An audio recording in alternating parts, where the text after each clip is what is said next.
Havakouk.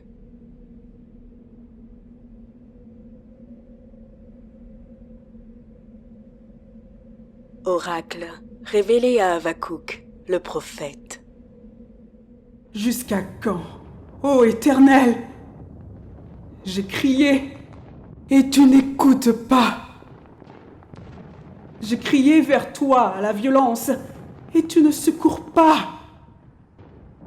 Pourquoi me fais-tu voir l'iniquité et contemples-tu l'injustice? Pourquoi l'oppression et la violence sont-elles devant moi? Il y a des querelles et la discorde s'élève. Aussi, la loi n'a point de vie, la justice n'a point de force, car le méchant triomphe du juste et l'on rend des jugements iniques. Jetez les yeux parmi les nations, regardez, et soyez saisis d'étonnement, d'épouvante, car je vais faire en vos jours une œuvre que vous ne croiriez pas si on la racontait. Voici, je vais susciter les Chaldéens, peuple furibond et impétueux, qui traverse de vastes étendues de pays pour s'emparer de demeures qui ne sont pas à lui. Il est terrible et formidable. De lui seul viennent son droit et sa grandeur. Ses chevaux sont plus rapides que les léopards, plus agiles que les loups du soir. Et ses cavaliers s'avancent avec orgueil. Ses cavaliers arrivent de loin. Ils volent comme l'aigle qui fond sur sa proie.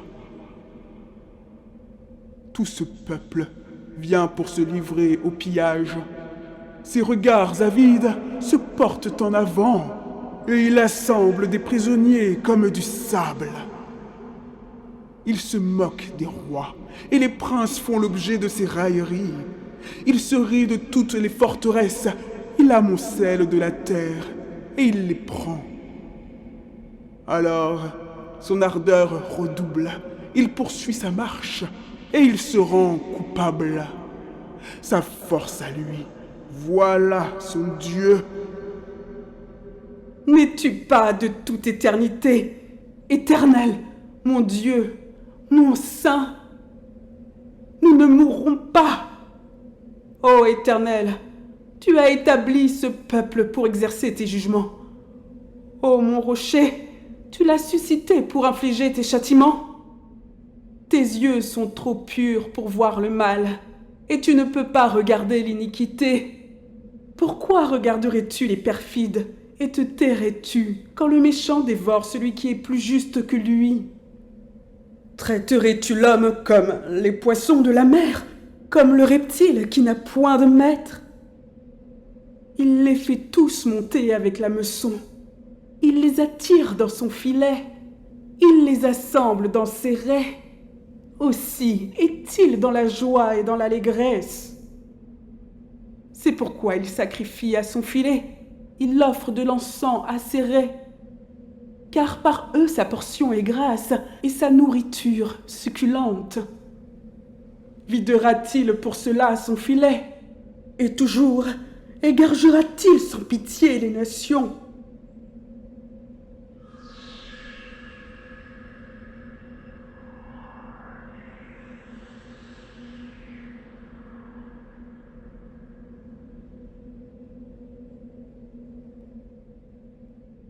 J'étais à mon poste et je me tenais sur la tour. Je veillais pour voir ce que l'Éternel me dirait et ce que je répliquerais après ma plainte. L'Éternel m'adressa la parole et il dit: Écris la prophétie, grave-la sur des tables, afin qu'on la lise couramment. Car c'est une prophétie dont le temps est déjà fixé. Elle marche vers son terme et elle ne mentira pas. Si elle tarde, attends-la, car elle s'accomplira. Elle s'accomplira certainement. Voici, son âme s'est enflée, elle n'est pas droite en lui, mais le juste vivra par sa foi. Pareil à celui qui est ivre et arrogant, l'orgueilleux ne demeure pas tranquille. Il élargit sa bouche comme le séjour des morts. Il est insatiable comme la mort.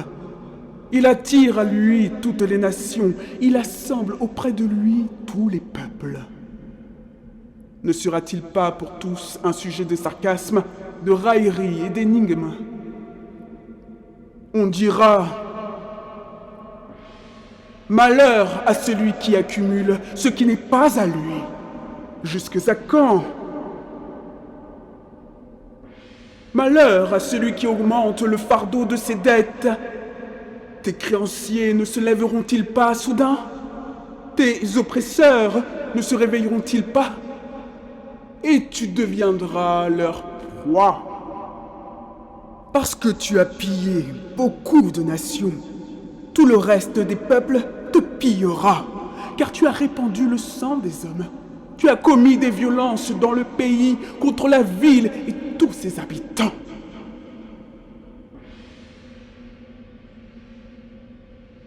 Malheur à celui qui amasse pour sa maison des gains iniques, afin de placer son nid dans un lieu élevé, pour se garantir de la main du malheur. C'est l'opprobre de ta maison que tu as résolu en détruisant des peuples nombreux, et c'est contre toi-même que tu as péché. Car la pierre crie du milieu de la muraille, et le bois qui lie la charpente lui répond.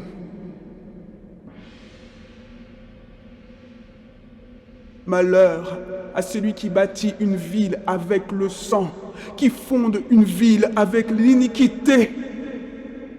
Voici, quand l'Éternel des armées l'a résolu, les peuples travaillent pour le feu, les nations se fatiguent en vain, car la terre sera remplie de la connaissance de la gloire de l'Éternel, comme le fond de la mer par les eaux qui le couvrent. Malheur à celui qui fait boire son prochain, à toi qui verses ton outre et qui l'enivre, afin de voir sa nudité. Tu seras rassasié de honte plus que de gloire. Bois aussi toi-même et découvre-toi. La coupe de la droite de l'Éternel se tournera vers toi et l'ignominie souillera ta gloire. Car les violences contre le Liban retomberont sur toi et les ravages des bêtes t'effrayeront. Parce que tu as répandu le sang des hommes et commis des violences dans le pays contre la ville et tous ses habitants.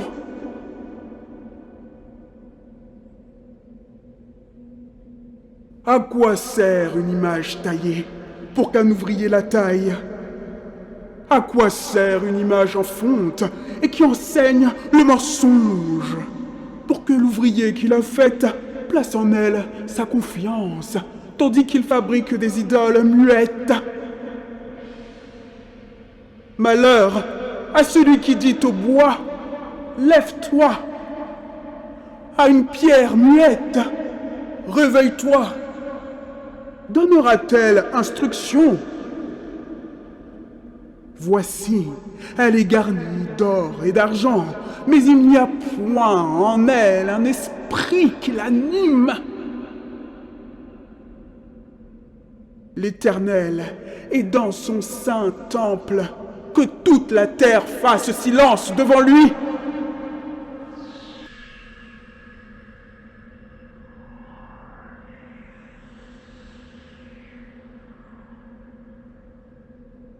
Prière d'Havacouk, le prophète. Éternel, j'ai entendu ce que tu as annoncé. Je suis saisi de crainte. Accomplis ton œuvre dans le cours des années, ô Éternel. Dans le cours des années, manifeste-la. Mais dans ta colère, souviens-toi de tes compassions. Dieu vient de Théman, le Saint vient de la montagne de Paran.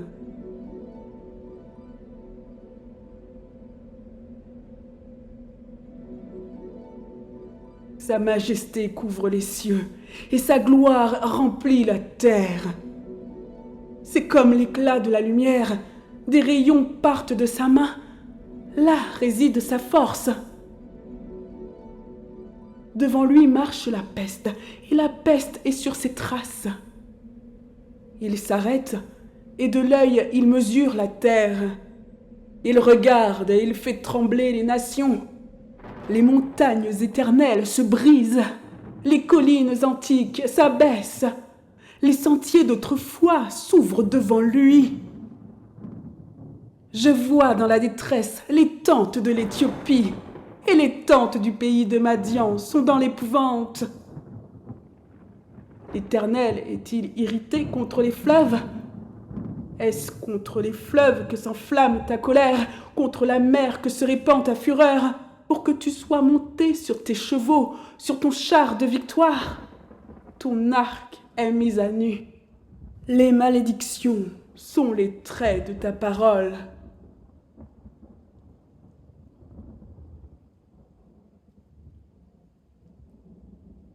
Tu fends la terre pour donner cours aux fleuves.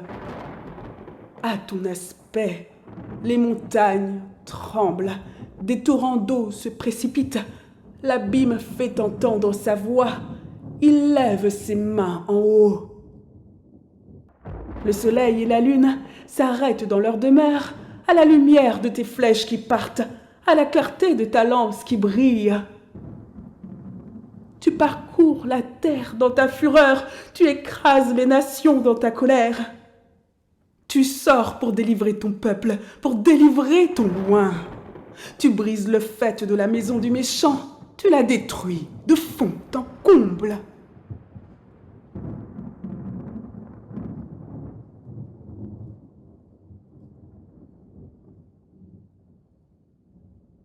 Tu perces de tes traits la tête de ces chefs qui se précipitent comme la tempête pour me disperser, poussant des cris de joie, comme s'ils dévoraient déjà le malheureux dans leur repère.